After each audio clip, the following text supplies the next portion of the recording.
Alright, no new events from ANET this week, but I've got something really exciting to share as I'll be hosting a series of fashion contests myself. Here's the deal, each month I will pick a theme and I will reward the most creative outfits with either a legendary weapon, a stack of Misty coins or a stack of Ectos. And 7 months from now, at the end of the year, I will be hosting a grand finale with all of the winners competing for an even bigger prize pool. And even if you're not into participating, it'll still be worth checking out the candidates during my live streams, as I will have plenty of items to give away to the viewers too. You can already find more details on my Discord server and I'll be opening the signups tomorrow. Now, while ANET has no real new events this week, this will be your final chance to knock out the remaining achievements in the special tab, as we're getting the third and final Janthir Wilds update next week. Most of these can actually be cleared in a single session, and are definitely worth doing, as you will get a good chunk of astral acclaim to either spend on anything you might still be missing from the Wizard's Vault, or you can already start saving up for the next rotation. And speaking of rotations, this week's Rift Hunts are in the Iron Marches, Bitterfrost Frontier and Verdant Brink. And while the rewards in the former two are pretty lackluster all week, it's definitely gonna be worth spending time hunting rifts in Verdant Brink, as we're getting a final round of Shiny Baubles until Thursday. I say final round because if my math is correct, then we'll sadly not get any more Rift Hunts lining up with these for the next 11 weeks. The last 2 times we were making around 45 to 50 gold an hour in Tangled Depths and well over 50 in Auric Basin. So I'm pretty excited for Verdant Brink, and I will most likely be hunting rifts all night on stream this Wednesday.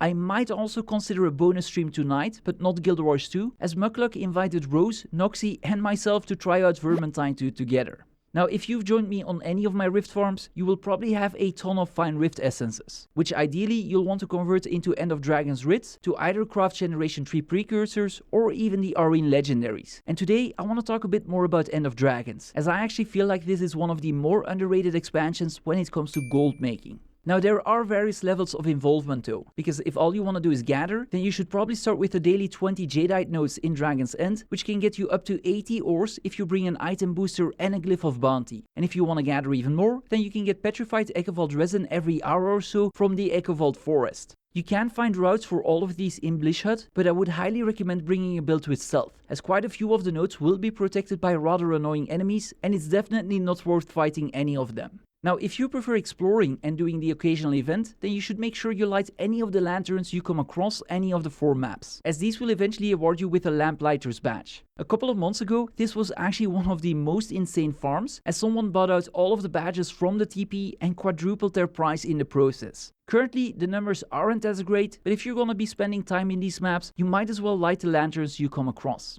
And that brings me to the actual events, and maybe except for the Aspenwood meta, I would argue that participating in any of the meta events is very much worth it, as you'll be getting a ton of unidentified gear, as well as spirit shards, since most of them will involve killing a bunch of enemies, and you'll of course also get those writs I mentioned before. Now, if you would rather not be bound to a timer, you can still get enough writs for a legendary without participating in any meta event if you follow my daily routine I described in my legendary Arene crafting guide. All you'll need to do is combine some of the faster to complete hearts with the repeatable hero points and know about a couple of events and puzzles that will reset daily.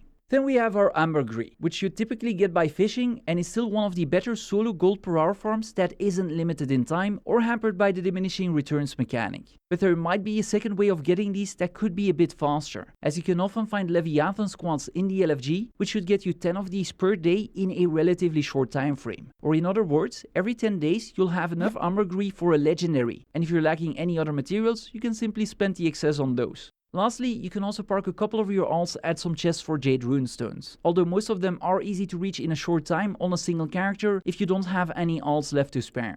Now, all of this is assuming you're aiming for a legendary, but if you'd rather not jump through any of these hoops, or you don't want to deal with getting other items such as a Gift of Battle, it is still very much worth crafting either the precursors or even Jadebot cores. The precursors should net you anywhere from 30 to 70 gold of profit, and for one of my next projects, I actually want to see what an optimal route would be in End of Dragons to get enough materials to craft one per day, because even at 30 gold of profit, that would be nearly 1k of gold per month. I've also already discussed the Jadebot cores a few times now, but these require even less farming, as you'll mainly need jade and a couple of other ores, which all can be farmed relatively quickly if you stick to the rich veins or buy the cheapest ones on the trading post. And these cores are also a great output for that daily lump of Mitrillium.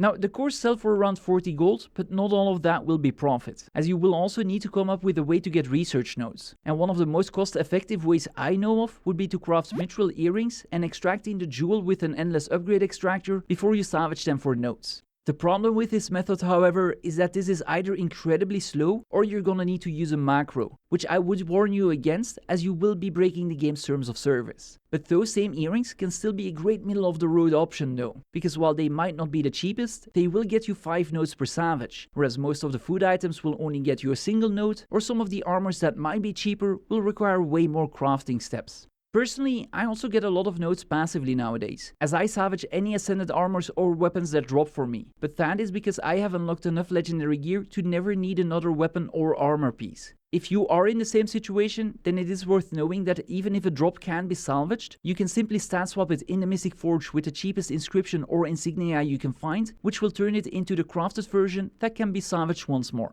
Ultimately for these, you're gonna need to make a choice between convenience and profitability, and as per usual, I'll link a more in-depth guide in the pinned comment if you do need more help. Now, if for some reason you don't want to exchange your essences for writs, then your next best option would be Tyrian defense seals. And I want to talk about these for a moment as well, because for the last couple of months, these have also been one of the best trade-ins for Eternal Eyes, now that volatile magic, or rather tier 5 and 6 materials, took quite a hit. Now, depending on the amount you have, you might not want to trade all of them in at once unless you really need the materials or the gold, as there is a daily vendor that will sell you boxes at a discount which are significantly more profitable than the unlimited ones. So I'd say if you have like 1,000 or less of these and you don't think you'll accrue more fast enough, then sticking to the daily trade-ins would probably be the smartest idea, as you can spend around 124 seals on these. If you have so many on the other hand that you'd never be able to trade all of them in, then the unlimited ones are of course the way to go. And for these, I'd simply recommend sticking to whichever has the highest value on fast farming. And that brings me to my final topic, as there's been quite a bit of movement in skin prices this past week. Both the new Kaineng and Dragon Essence sets are still in rotation, and while the latter remains expensive, the price of some of the individual pieces dropped by over 30%, so it might be worth considering picking a couple of these up if you hope to flip them at a later date.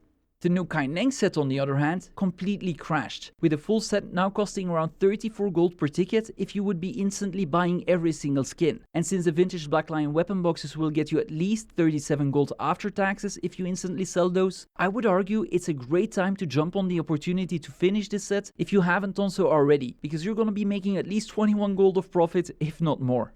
And that's it for this week. I do have a few more exciting projects coming up, as I won't only be hosting the fashion events, but I'm also looking into consistently putting together squads to beat Cerusium to introduce more of my community to the fight. And I also hope I can finish a video this week that is either gonna make you a ton of gold or help you get a legendary relic much faster than you might expect is possible. We have to collect orbs now. Yeah, Just everything. collect orbs.